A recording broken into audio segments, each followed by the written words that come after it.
కూడా మర్చిపోయి చేసినటువంటి ఒక క్రూర దాడి, అవును. మానసిక దాడి.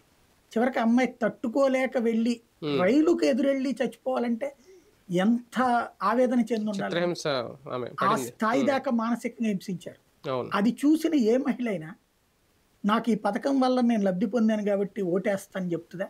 ఉమ్, లేదు నేను వీళ్ళకి ఓటేశానని చెప్తుందా? ఉమ్, చెబితే ఊరుకుంటారా? అదే కదా.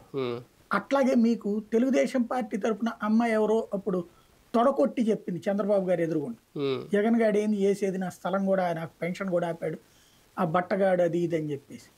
అది వైసీపీ వాళ్ళు ట్రోల్ చేశారు కదా, అమ్మాయి ఏంటి, అమ్మాయి జాతకం ఏంటని. సరే అమ్మాయి తొడగొట్టిన అమ్మాయి కాబట్టి ధైర్యంగా నిలబడింది.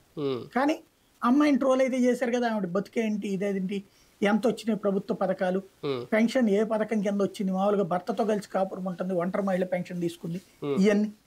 అంటే ఇవాళ ఒక ఇంటిలో చూస్తే సహజంగా వాళ్ళ ఇంటికి సంబంధించినటువంటి ఆర్థిక పరిస్థితి, పేదరికం అంటే 40,000 లోపు ఏడాది ఆదాయం వాళ్ళు లెక్క ప్రకారం పేదలు. ఇప్పుడు 40,000 లోపు ఏడాది ఆదాయం కూడా ఎవడున్నాడు అసలు బేసిక్గా? ఈవెన్ అడుక్కునేవాడికి కూడా లేదేమో ఇవాళ. కాబట్టి అక్కడ అనర్హులు అవ్వాలి.